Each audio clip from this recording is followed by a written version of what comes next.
절 애기 대하듯 다뤄주는 남편의 모습에 의지하게 돼서 사귀게 되었어요. 사실 제가 홀어머니 밑에서 아빠 사랑을 못 받고 자라다 보니 자연스럽게 아빠같이 자상한 남자가 이상형이긴 했습니다.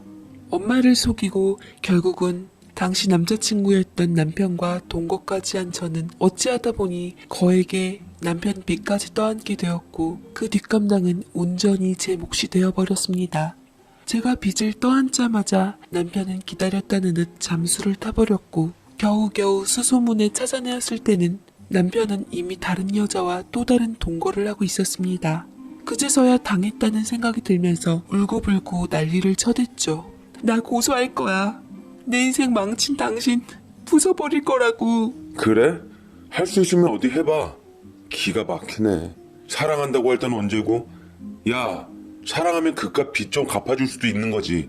내가 같이 살 때 너한테 얼마나 잘했는데. 넌 돈밖에 모르냐?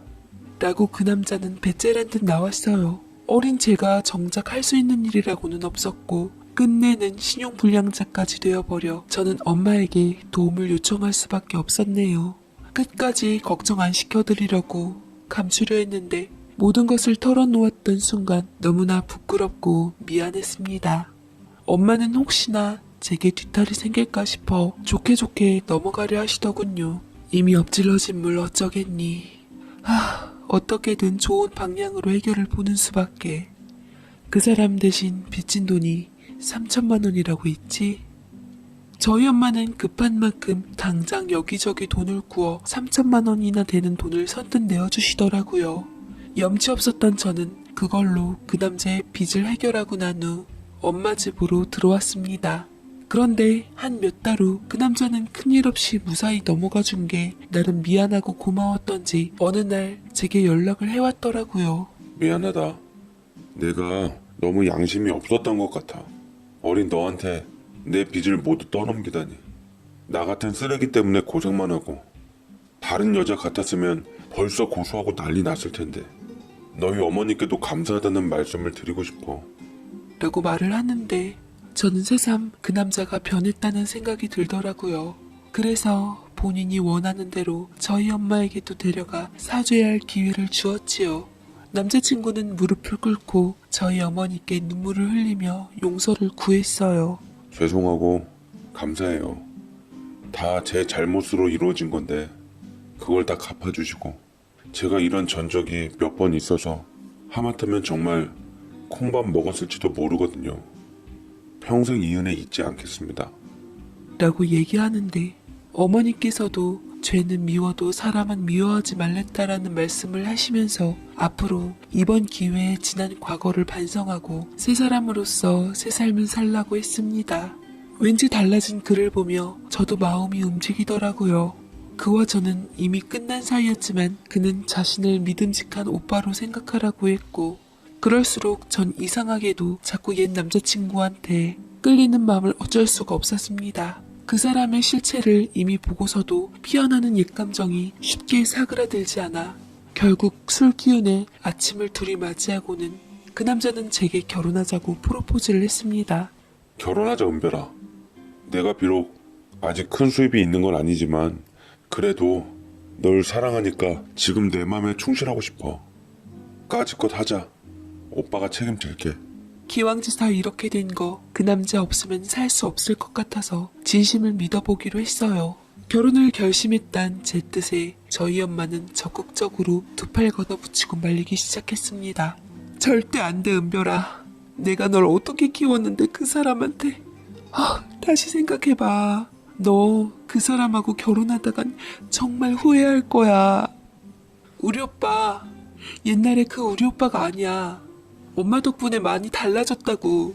그때도 엄마 찾아가서 용서 빌고 고맙다고 인사하는 것 좀 봐. 엄마도 그 사람 보기보다 착하다고 했잖아. 사람 고쳐서 쓰는 거 아니랬다. 절대로 그 남자와 결혼하면 네 인생 큰일 나. 얼른 헤어져. 너 아직 어리고 세상에 좋은 남자가 얼마나 많은데 그 사람한테 발목 잡히려고 해. 그럼에도 불구하고 전 엄마 말을 듣지 않고 기어이 그 남자와 결혼하겠다고 우겼고 제 맘대로 예비 시부모님께도 인사를 드리러 갔죠. 한없이 깐깐한 인상의 시부모님께선 절 대뜸 아래 위로 훑어본 후 비꼬시더라고요. 시아버지가 시어머니보다 더했습니다. 우리 아들이랑 혼전 동거까지 했다니 참 대단하다 너도. 어머니 혼자 가사 도우미 하면서 널 길렀다니. 남의 집 일만 해줄 줄 알았지 정작 네 교육에는 신경도 안 쓰신 모양이구나. 네 집안도 참 뻔할 뻔짜다. 우리 작은 며느리랑 너무 비교되네. 그냥 니들 알아서 해라. 라면서 제 동서될 사람과 비교하며 행실을 문제 삼으시는데, 아니, 동거는 시부모님 아들이랑 같이 했는데 왜 저한테만 그러는지 모르겠더라고요. 시엄마 아빠 직업도 택시 운전사시고 자영업자시고 그랬는데 왜 가사도우미인 우리 엄마를 무시하는지 이해도 안 되었고요. 동서란 여자도 얼마나 심성이 고약한지 시어머니 빽삼아 피식 웃음을 흘리는데 오빠가 눈치껏 제 손을 꼭 잡아주는 덕분에 겨우 참아 넘겼습니다. 저희 엄마 역시 극단적으로 우기는 절 이기지 못하고 끝내는 결혼 허락을 하고야 마셨고 대신 제 남편 손을 붙잡고 우시면서 부탁했습니다. 우리 아이가 아직 어려서 뭘 모르니 부디 소중하게 대해줬으면 좋겠어요. 내 딸이 정이 사무치게 그리웠던 아이예요. 애 아빠도 일찌감치 집을 나갔고 나도 밥벌이 하느라 제대로 사랑 못 주고 키운 게 내내 마음에 걸렸어요. 못다한 사랑 남편에게라도 실컷 받게 잘 좀 부탁해요. 라고 엄마가 신신당부하던 얘기하니 남편도 숙연한 낯빛을 띠더라고요. 제가 당시 20살밖에 되질 않아 모아놓은 돈이 없었고 엄마는 한 푼 두 푼 모은 적금을 깨서 제 예단과 혼수 자금을 마련해 주셨어요. 시댁은 예단 받을 거 다 받은 후 남편 집 해줄 능력이 없다면서 동거하던 월세방 투룸에서 그냥 살라 했고 꼴랑 반돈짜리 14K 실반지 해주며 갖은 생색은 다 냈습니다. 엄마가 해준 혼수자금으로 가전과 가구를 바꿨지만 솔직히 투룸에 들어갈 만한 것들이 뭐 얼마나 되겠어요. 남은 혼수자금을 힘든 엄마에게 돌려드리려고 하니 남편은 그거 남는 돈이면 차라리 나 좀 쓸게. 실은 아는 형님들이랑 엔터테인먼트 사업을 구상해놓고 있는데 사업 자금에 보태 쓸까 해. 아무리 생각해도 이번에는 꼭 되는 사업이라고. 기왕 이렇게 된 거 혹시 장모님께 돈을 좀 더 융통해달라 하면 안 될까? 보니까 모아놓으신 현금 좀 있으신 것 같던데 부탁 좀 하자. 라며 졸라댔고 저는 친정 대신 시댁에 이 얘기를 고스란히 전했지요. 그치만 이미 남편이 사업을 몇 번 들어먹었던 터라 시댁은 입 싹 씻어 먹고 죽을 돈도 없다며 연락을 끊어버렸습니다. 이걸로 남편과 대판하게 되었고 남편은 툭하면 술이 떡이 되어서 저희 엄마를 찾아가 허구한 날 돈 좀 달라고 매달리더라고요. 시댁 하는 꼴 보고서 정 떨어져 무조건 엄마한테도 없다 그러라고 했지만 정이 약한 저희 엄마는 집 살 돈까지 탈탈 털어 사위의 사업 미천 1억 원을 대주고야 말았네요. 정말 고맙습니다 장모님. 제가 만약 사업 잘 되면 장모님 집 한 채부터 마련해 드릴게요. 아들처럼 장모님께 정말 잘하겠습니다. 라고 절까지 하며 돈 받아가는데 제 행복을 바라는 엄마를 보며 참 괜히 마음 아프고 속상했습니다. 남편은 사업을 일구는 동안 제게 생활비 한 푼을 안 가져다 주었고 저는 엎친 데 덮친 격으로 임신까지 하게 되어서 만삭이 될 때까지 잡다한 부업 일을 하며 돈을 벌었어요. 아이를 낳은 후에도 병원비 한 푼을 안 대준 남편 대신 엄마는 병원비며 산후조리원비며 모두 책임져 주셨습니다. 아이를 품에 안고서야 대단히 잘못 돌아가고 있는 걸 알게 됐지만 이미 때는 늦었습니다. 허나 다행인지 불행인지 하늘은 그런 남편에게 복을 내려주더군요. 운 좋게도 저희 남편은 아는 사람들과 동업해 사업을 성공시켰습니다. 남편의 성공으로 위세를 얻은 건 시댁이었어요. 남편이 사업한다 그랬을 땐 돈 내놓으라 그럴까봐 연락 끊었을 땐 언제고 잘 됐다는 소식에 들러붙기 시작했습니다. 괘씸한 것 같으니 시댁이랑 우리 아들이랑 오해가 있는 거 뻔히 알고서 끝까지 모른 척해? 야춘수 뻔히 보이니 잔머리 굴리지 말고 우리 아들 덕에 호강하니 우리 아들한테나 우리한테나 하늘 떠받들 듯 해야 한다. 라고 시아버지가 얘기를 하는데 뭐 이런 경우 없는 멍멍이 같은 인간들이 다 있나 싶었지요. 남편은 많이 번 돈으로 시집 식구들부터 신경 쓰기 시작했습니다. 시댁 집도 옮겨주고 고급 외제차도 사주고 시누이 예단 혼수도 다 해주고 거하게 쏘더라고요. 그런데 정작 돈 빌려준 저희 엄마에게는 약속했던 집 한 채는커녕 돈 한 푼조차 갚지라느니 저는 이 무슨 황당한 경우인가 싶어 따졌습니다. 당신 왜 우리 엄마한테는 빌려간 돈 안 갚아? 분명 집 한 채 해준다고 엄마한테 약속했잖아. 집은 안 해줘도 되니까 얼른 우리 엄마 돈부터 갚아. 시댁만 당신 가족이냐고 라고 얘기를 했더니 남편이 성가시다는 듯 마른 세수를 하더라고요. 장모님 내가 집 한 채 사드리려고 지금 보고 있는데 꼭 그렇게 닥달을 해야 해? 내가 어련히 장모님께 안 해드릴까봐. 왜 기분 나쁘게 사람을 그렇게 보는데? 내가 말이야 바른 말이지. 요새 여자들도 얼마나 능력 있는 사람 세고 셌는 줄 알아? 재수씨 보고 뭐 느끼는 거 없어? 나만 보지 말고 너도 어디든 취직해서 밥벌이해. 돈 벌어야 대접받는 세상이다. 라고 이상하게 상황을 몰고 가며 툭하면 시어머니나 남편이나 그저 동서 얘기를 꺼내며 절 비교하는데 그놈의 잘나신 동서 얘기만 나오면 아주 노이로제가 걸릴 지경이었죠. 동서는 교육자 집안에서 자라 명문대 나와서 대기업 다녔다는데 그저 그런 학벌인 계약직 시동생과 결혼해서 자신감이 넘쳤습니다. 시부모님께서는 아주 동서라면 꿈뻑 죽었죠.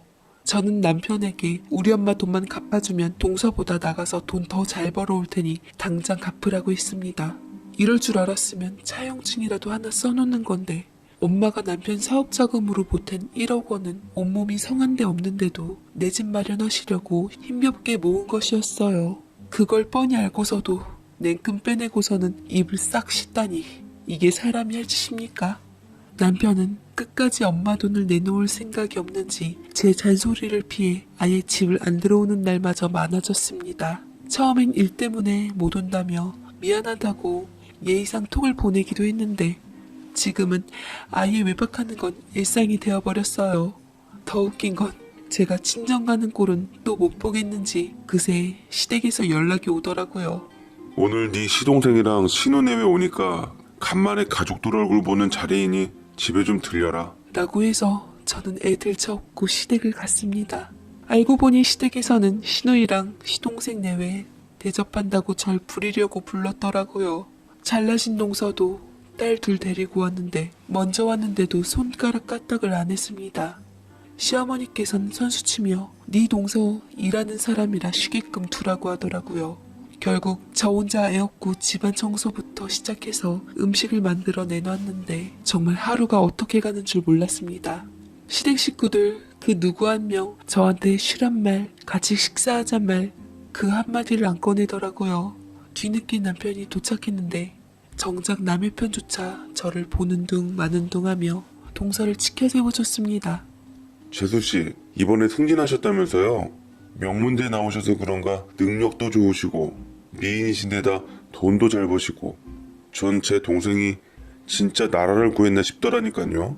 나라는 아주버님이 구하셨죠. 우리 이 능력이랑 비교된다니깐요. 사업도 잘 되셔서 이제 능력도 있으시고 형님처럼 어린 여자분이랑 사시는데 남자한테 그것만큼 좋은 일이 어딨어요? 라고 묘한 눈빛으로 남편한테 얘기하니 남편은 어린 여자 다 필요 없고 그저 편안하고 능력 있는 재수씨가 최고라고 하더군요. 시동생이 남편보다 2살 어렸는데 부인인 동서는 시동생보다 연상으로 2살 많아서 남편이랑 동갑이었습니다. 그래서 그런지 둘이 참 잘 지내긴 하더라고요.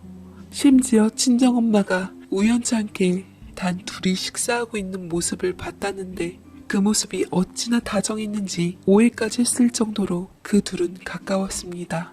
동서는 지 딸들이 입고 썼던 헌옷과 철진한 장난감들을 챙겨와 제게 내밀며 은근히 벼르던 얘기를 꺼냈네요. 이거 우리 애들이 깨끗하게 잘 갖고 놀고 입었던 거야. 원래 버리려고 했는데 좀 아깝더라고. 잘 골라 입히면 돼. 아 그리고 형님 혹시 친정엄마 가사 도우미 한다고 하시지 않았어? 시간 괜찮으시면 딴 데보다 폐에 좀 더 넣어드릴 테니까 우리 집에 와서 집안일이랑 애들도 좀 관리해주시면 안 될까? 세상이 흉흉하다 보니 믿을 사람이 없더라. 그래도 형님 친정엄마는 가족이니 믿을 수 있잖아. 라고 얘기를 하더라고요. 저는 기가 차서 귓등으로 듣고 넘겼지만 남편은 속도 없었는지 동서가 준 것들을 제 앞에 가져다 놓고 얼씨구나 맞장구 치며 그래, 장모님 가사 도우미 일 하시는데 기왕이면 월급 많이 받으시면 좋으시잖아. 왜 저번에 장모님 친구분 우리 동업하는 박 대표네 취직시켜드렸는데 만족도가 높으시더라고. 장모님 경력도 더 오래되시고 이 바닥 보증수표니까 당신이 말 좀 잘해봐. 재수씨가 우리 유리 장난감이랑 옷들도 잔뜩 챙겨주셨으니까 우리 재수씨 일 도와주면 내가 보너스도 팍팍 드린다고 해. 라고 말을 하는데 정말 더 이상 참을 수 없던 저는 동서가 준 장난감과 옷을 다 쏟아버리고는 소리를 질렀습니다. 멍멍이 같은 소리 집어치우고 빨리 우리 엄마 돈 갚아. 갚으라고. 우리 엄마 돈 안 갚으면 나 가만 안 있어. 당장 이혼할 거라고. 라고 홧김에 질러댔는데 제 입에서 이혼이라는 소리가 나오자 가짠타는 듯 모든 시댁 식구들이 대놓고 비웃더군요. 시어머니께선 이 어디서 배운 못된 버릇이냐고 집안 어쩌고 저쩌고 또 시덥지 않은 소리 나오길래 어딜 가도 이딴 취급은 안 받겠다 싶어 애없고 그냥 나왔습니다. 저는 집에서 간단한 짐을 챙기고 아이와 함께 친정으로 갔어요. 남편에게 돈 털어주느라 엄마는 15평짜리 월세방에 살고 있었는데 없는 형편에서도 소녀딸 준다고 새 장난감과 예쁘게 포장된 새 옷을 두어 벌 내밀었지요. 참 애아빠랑 비교되더라고요. 눈물이 복받친 저는 울컥하는 마음을 달랠 길 없어 친정엄마에게 솔직하게 쏟아내고 말았습니다. 엄마는 우는 저의 얘기를 듣고서 한참 동안이나 안아주더니 느닷없이 너 동서번호 좀 엄마한테 줘라. 뭐? 동서번호는 왜? 설마 엄마 정말로 동서네 집에서 일할 생각인 거야? 월급 많이 준다는데 거절할 이유 없잖니. 이거저거 가릴 처지가 아니어서 돈 많이 준다는 네 동선에 한번 가볼 생각이다. 라며 제 핸드폰을 가로채서 기어코 연락처를 빼가시더라고요.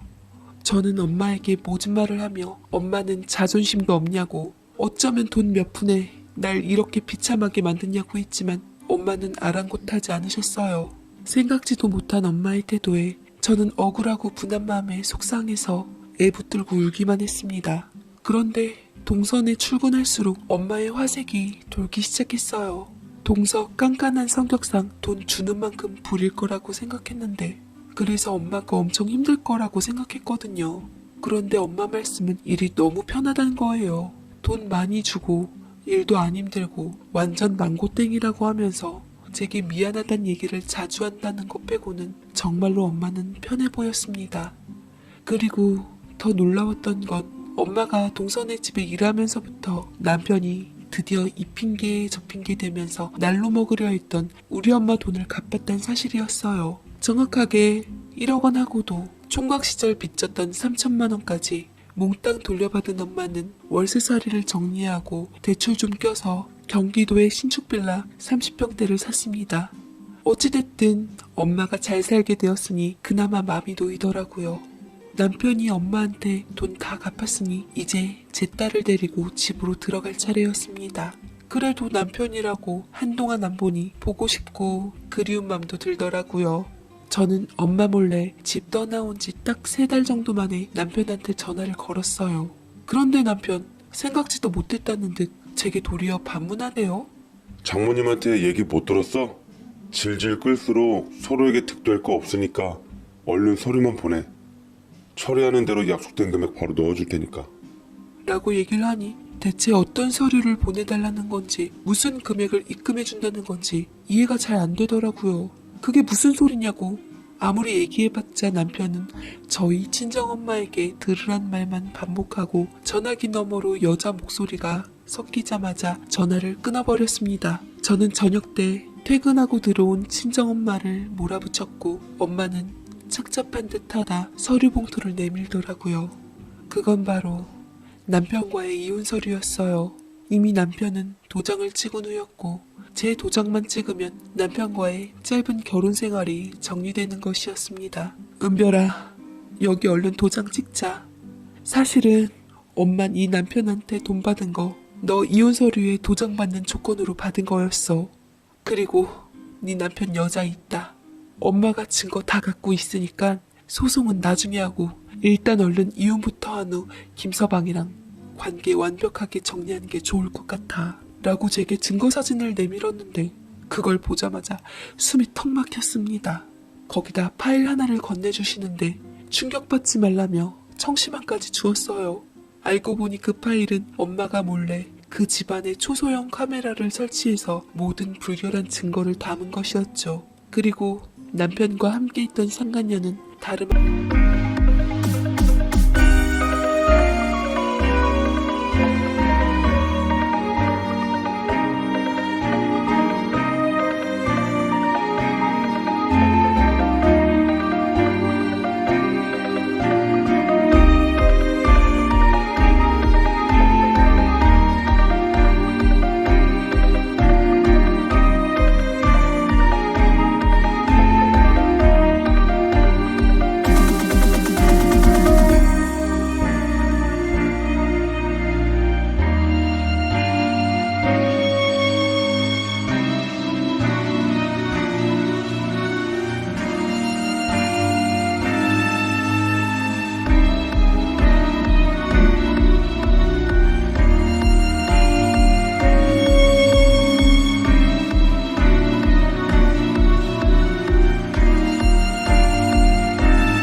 아닌 나이 많은 동서였습니다.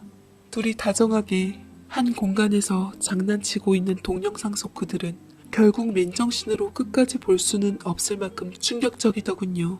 실은 엄마가 동선의 집에서 일하러 간 것도 전에 엄마가 봤다던 둘이 만나 식사한 분위기가 목에 가시가 걸린 것처럼 내내 꺼림칙했다고 해요. 근데 마침 동서가 들킨 줄도 모르고 제 친정엄마를 가사 도우미로 고용하겠다고 했으니 잘됐다 싶어 엄마는 꿍꿍이를 안고 들어가신 거죠. 하지만 전 그 사람 잘돼서 승승장구하고 있는데 내가 누구 좋으라고 그러냐고, 무엇보다 난 애 아빠 없이 애를 키우고 싶지 않다고 했더니 엄마는 충격적인 얘기를 이어 쏟았습니다. 사실은 저번에 엄마 친구인 경주 아줌마 네 남편 소개로 지인 쪽에 가사 도우미로 들어간 거 기억하지? 그쪽에서 대강 얘기를 들어보니 지금 네 남편이 사업 한번 성공으로 무리하게 확장을 하고 있다 하더라고. 그래서 여기저기 돈 빌리다 못해 무서운 사람들 자금까지 끌어다 쓰고 있는데 그 금액이 상당해서 네 살던 집이며 오며 다 잡은 것 같아. 그냥 김서방은 깨끗하게 손절하자. 다른 여자까지 생긴 마당에 구질구질하게 잡고 싶어? 엄마가 제발 빌 테니까 김서방이랑 이혼해. 저는 결국 엄마가 하라는 대로 전 남편과는 이혼 서류에 도장을 찍었고 후회만 남은 결혼 생활을 끝냈습니다. 어이없던 건 그 후의 일이었어요. 엄마가 전해 들은 정보력이 정확했던 건지 남편은 얼마 안 있어 쫄딱 망하게 되어버렸지요. 게다가 상간녀인 동서랑 그 주변의 지인부터 부모, 형제, 친척까지 그들 사업에 죄다 투자 명목으로 눈먼 여윳돈들 모두 싹 끄집어내서 홀랑 날려버려 사기죄로 고소당했다고 합니다. 다행히 전 현명한 엄마 덕분에 제 위자료와 양육비까지 미리 챙길 수 있었어요. 엄마가 준 증거 덕분에 남편과 상간녀 위자료 청구 소송을 원활하게 진행했고 그들은 울고불며 잘못했다고 제 치맛자락을 붙잡더라고요. 잘못된 사랑의 끝은 파멸이었습니다. 전 친정엄마 덕분에 간신히 살아남아 이사한 30평대 멋진 신축 빌라에서 엄마랑 저희 딸이랑 잘 먹고 잘 살고 있네요. 남편과 시댁 식구들은 애핑계로 비비려고 했던지 수도 없이 연락을 해대는데 죄다 수신 차단해놓고 살고 있어요. 어차피 이혼한 이상 남남인데 괜히 애 아빠라는 이유로 얽히고 싶진 않네요. 그동안 남편과 시댁 식구들에게 받은 서름, 구박 다 씻겨내려져 가는 것 같습니다. 이래서 인과응보라는 말이 있나 봐요. 저는 앞으로도 절대 죄짓고 살지 않으려고요. 멀든 안 멀든 반드시 최후는 있으니까요. 제 사연 읽어주셔서